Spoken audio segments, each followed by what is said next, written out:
Good to go? Yeah. Okay, welcome to Connor Hagan's history class, 5th grade students. Welcome. One thing you guys will notice is that on the board, you can call me Guido if you want. So whenever you guys get an answer correct, I'll just say call me Guido, just so you guys don't get freaked out when I say that.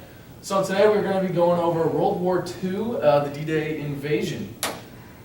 The D-Day invasion, it was June 6th, 1944. General Dwight D. Eisenhower, he had this famous speech, "You are about to embark on like the greatest journey." I have a picture of it right here. It'd be much easier if it was on the teleprompter. But took place on Normandy Beach, a major turning point of the World War II entire scene that was going on there. The American Allied Forces, American and the Allied Forces are anyone that was surrounding and teaming up with the American forces during that war. So France was one of them, England was one of them, just a lot of the forces that were around Europe that were also against Germany. What these guys did was they sent floods after floods of armies just onto these beaches. And if you guys have ever seen a movie, I mean you probably haven't because it's rated R and your parents won't let you see it, but it's called Saving Private Ryan. It has a great image of what this was actually like, and these people flooded the beach and they just kept sending wave after wave of people. And the amazing thing about these people is that they knew they were going to die. The first couple people who went off these boats, the first couple waves, they knew they were just what they were heading into, but they still went in anyway. You know, it's amazing what they had to do. And also, what's amazing about this is that the beaches were, some of them were on top of mountains, some of them were just regular casual beaches that you and I would go to every day. So some people would end up just getting off these boats and just basically swimming onto the shore, just avoiding bullet fire and everything. It was pretty amazing. While others, they would scale mountains and climb straight up, like wall climb basically, to get up on top and start invading the beaches. And I mean, some other notes for you guys. The invasion required transports of soldiers, materials from material from England, such as boats, because they have an incredible navy with them. You guys will learn about that as we move on.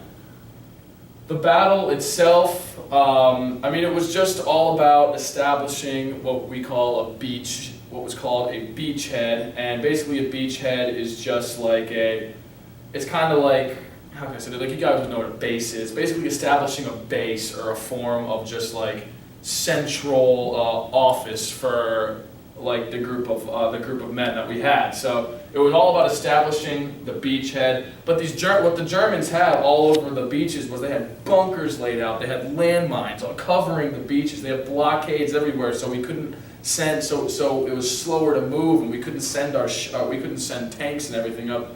It was just an incredible scene what these guys had, but we were still able to manage to break through them. And the German reinforcements, they had these bunkers that were underground the beach and then on top of the mountain, so they'd look down and just look down right at our soldiers and just shoot right at them. It was incredible.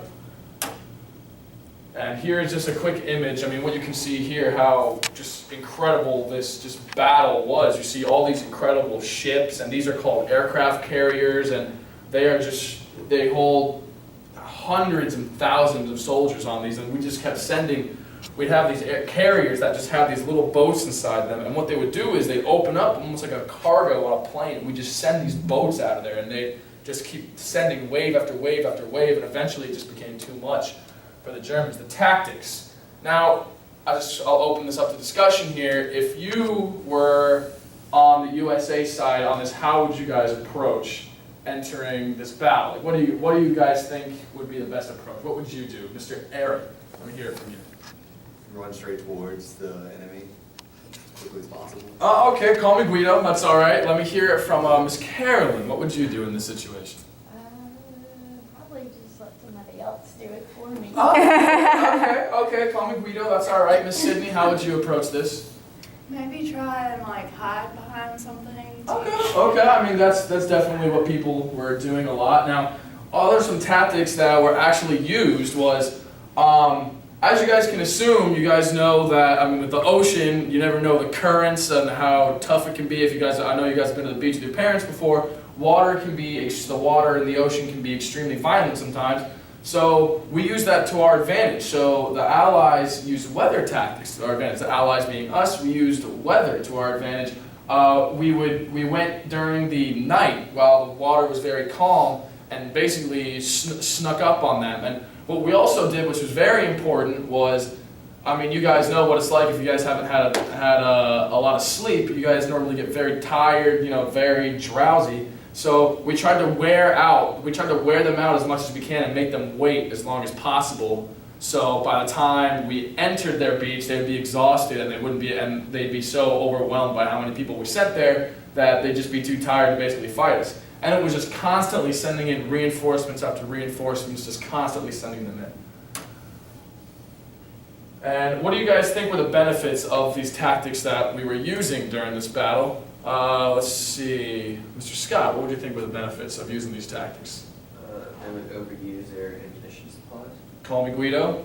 Let's hear it from one of the new students we have back here. Don't be afraid to answer. No, it's okay. Don't worry. Don't worry. The whole point, we want to, general speaking, don't be nervous in my classroom. Don't be nervous. I have detention slips if anybody makes fun of you. Don't worry about it.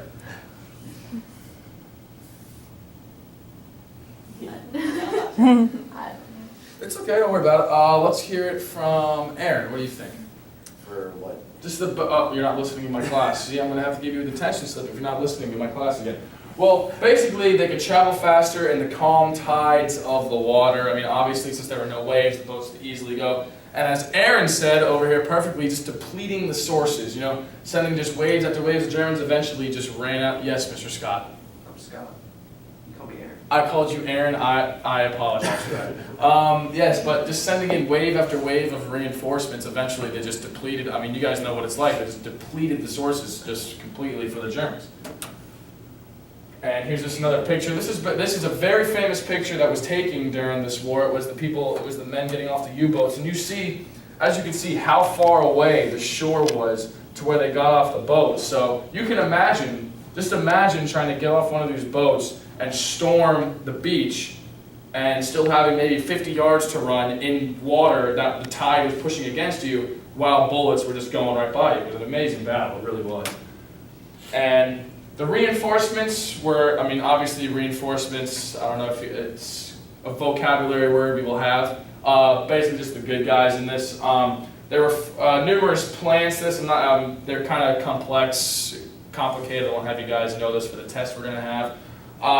Plan Vert, Plan Blue, Plan Torchu, and Plan Violet. Most of these were just like a sabotage operation. If you guys have any ideas of what sabotage is, it's basically just going from the inside out, just kind of like how you guys, if you guys wanted to sabotage your mom's worst meal that she makes for dinner. Like Scott, what's your least favorite meal your mom makes for dinner? Lasagna. Lasagna is a tough choice. So if you don't like your mom's lasagna, what's one thing you would do to sabotage her dinner? Break the oven. Exactly, break the oven. So that's basically what we were doing. We were going in and breaking their sources from the inside, and eventually we had all these spies, all these undercover agents that just kept going in and just depleting all the sources, just basically breaking things, and eventually it just got too much for the Germans to handle. And as I mentioned before, just a little review, the French, the Americans, the British, they were three main allies that we saw during this battle. And the results, as you can guys guess, the results were pretty much favored toward the Allies in this. U.S. and Allied forces established the beachhead and more German territory. You can imagine, as you invade things, you're going to end up gaining the territory. When the USA was able to invade these beaches and take over the beaches, they just kept getting more and more territory, so it kept building up. If you looked at it on a map, started here, and then they got here, and then they got here, and then it just kept going until they kept gaining territory. And then, as you guys can guess, as you gain more territory, the enemies were pushed back, because as you kept getting the territory, they basically just kept pushing back. It was like just going here, going here, going here, going here. And confidence. Now, confidence is huge. Now, when you guys play sports, who plays sports in here? I know Aaron and none of the girls do. Oh, volleyball player. So, volleyball players, if your team's losing in a game, you score a couple points, you start to feel confident about yourself. You start to get morale on the team starts going.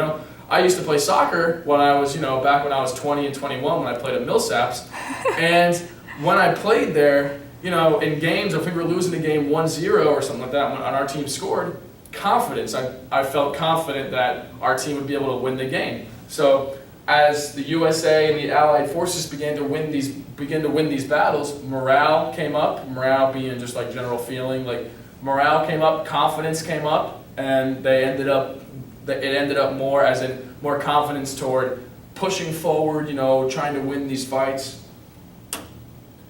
And in conclusion, class, I just want us to go over what we learned. Now there were two main things. Now one of them I know you guys have learned in guidance a lot, teamwork. Now, teamwork is crucial when it comes to really everything in life. But I mean, we learned about one thing that we can get out of this lesson was teamwork. The Allied forces worked together and they collaborated, which is just another way of saying working together, to win these fights. There's no I in team. You guys have heard that before. I know you guys play basketball, your youth basketball, or youth dancing, or I don't know what you guys do.